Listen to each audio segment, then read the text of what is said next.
Possiamo dire con tranquillità che le liste d'attesa per quanto riguarda la senologia sono inesistenti, sia per quanto riguarda lo screening, che è un percorso ormai fatto e costruito per cui c'è una completa presa in carico delle pazienti, ma anche sono inesistenti per le mammografie e le ecografie che vengono richieste ad esempio dai medici di medicina generale. Tempi d'attesa azzerati per il percorso di prevenzione del tumore al seno con il Caffoncello l'anno scorso, secondo centro in Veneto per numero di interventi 814, dietro solo lo IOV di Padova, numeri in aumento rispetto al 2023 in tutta l'ULSS 2. Oltre 68.000 le mammografie effettuate in un anno, poco meno di 51.000 quelle eseguite nei programmi di screening. Su 1.000 mammografie al seno, 8 hanno una diagnosi di carcinoma, l'80% di questi si registra in donne sopra i 50 anni, il restante 20% riguarda soprattutto pazienti tra i 45 e i 49 anni. Questo ha portato a rivedere le linee guida della Comunità Europea con la Regione Veneto che ha deciso di abbassare l'età per lo screening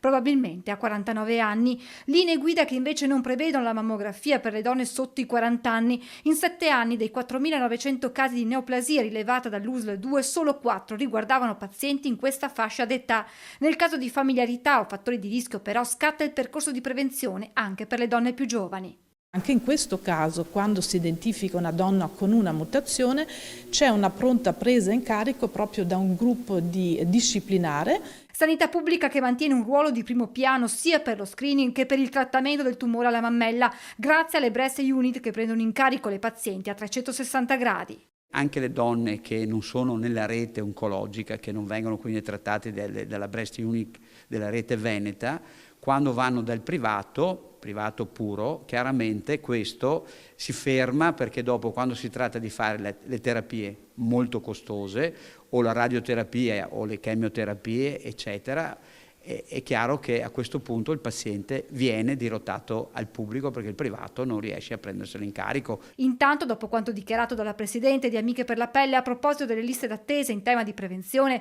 il direttore Benazzi ha annunciato che le scriverà una lettera per comunicarle che va a decadere la convenzione tra l'associazione e l'ULSS 2.